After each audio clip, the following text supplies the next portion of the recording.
What's up, guys? So I am just getting over being sick, and that's why this week I'm behind a little bit on videos. But this one was heavily requested, and I am now able to at least talk again. So I thought we would go ahead and do this. A lot of people have asked me or have expressed interest in knowing when it's a good time to pulley down on a supercharged car. Just do it! And in this video, I hope to answer some questions for you and get you to where you know when it's time for more boost.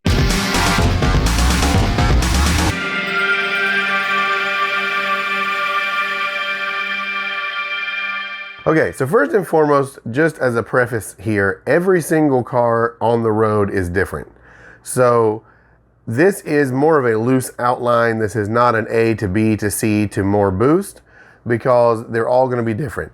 And just because you know a guy who may have put a smaller pulley on a stock GTP and been perfectly fine doesn't mean that doing that to your car will result in the same ending. So that being said, I have broken this down into three major categories of things you need to look into when you're trying to pulley down. The first one, monitor, and that is that you need to be able to monitor certain parameters so that you can see that what the changes you're doing to the car are actually creating, what's happening with the engine.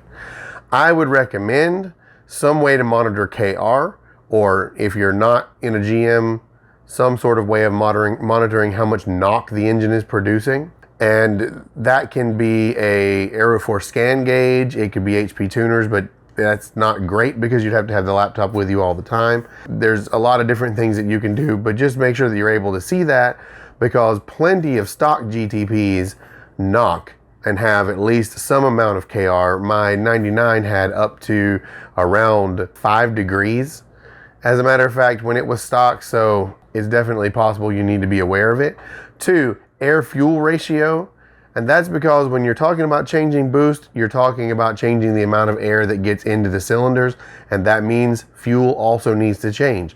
The computer can keep up with most of this by itself pretty well, but you need to be able to know when it's getting to that limit and when it's not achieving the numbers that it needs to be, because that's dangerous and can damage the engine. 3, boost pressure, so that you can tell how much of this air is piling up at the intake side of the engine and how much of it is actually making it through.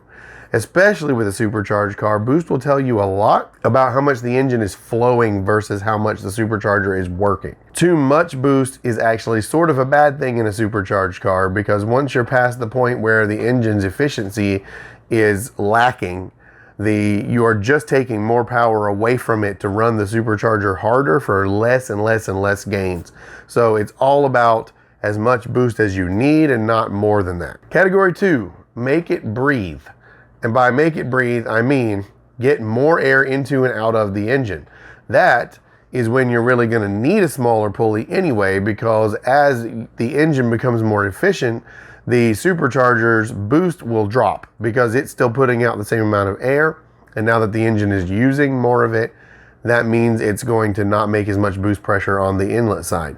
So that can be a few different things. It could be as easy as exhaust upgrades. I know on GTPs, a downpipe or a set of headers or something like that can make a fair difference there. Rocker arms, a cam, anything, intake work, pretty much anything that helps air get into and back out of the engine is what I'm talking about in this particular step.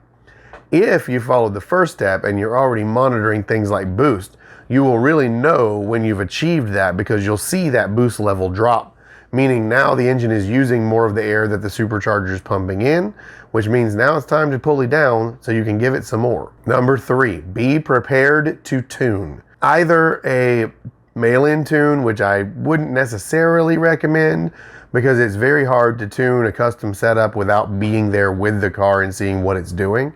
But in a pinch, that's better than nothing.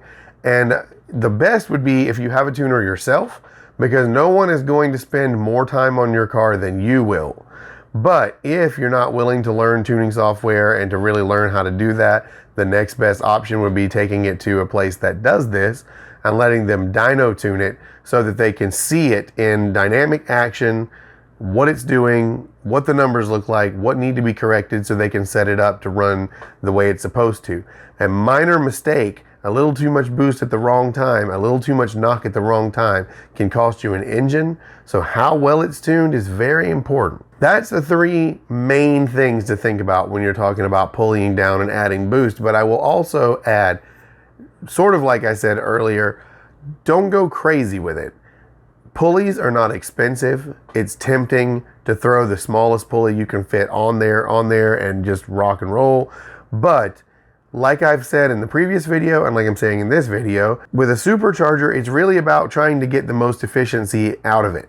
If you turn a turbo up too much, let's say you're running way more boost than this turbo and this engine can use, you're still running it off of waste exhaust gas. You might damage something, but you're not losing that much efficiency. But with a supercharger, the faster the supercharger spins, the harder the engine has to work to spin it. So you don't want to make it spin faster than it has to if you can make the same power without spinning it as much. That's how you're actually going to improve horsepower and not just tell people you have a bigger boost number than them. And that is what it's all about, is actually making the engine faster, or the car faster, making the engine more powerful. So hopefully that answered most of your questions. If I left something out, please make sure to let me know down in the comments, or if you have a question I didn't cover, ask me down in the comments and I'll respond to everybody, as I usually try to do. If you want to help me make more videos like these, make sure that you check out my Patreon. I have a couple of patrons now, which I appreciate more than anything, but this kind of stuff does help, as YouTube itself does not pay very much. So anything that I can get to help me with parts and stuff like that, I definitely appreciate. Make sure you drop this video a like, leave me a comment like I said earlier, and make sure you're subscribed so you can catch the next one of these. And I'll see you guys in the next video. Thank you so much for watching, and peace. But wait, there's more. Future me, as I'm editing this, I'm realizing that a lot of you guys are probably going to want to hear more specific 3800 and Grand Prix stuff.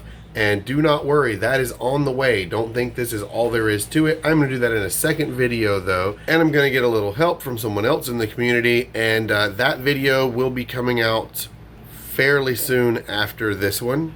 So if you're watching this video now, it will be here pretty soon. So keep an eye out. Thank you so much.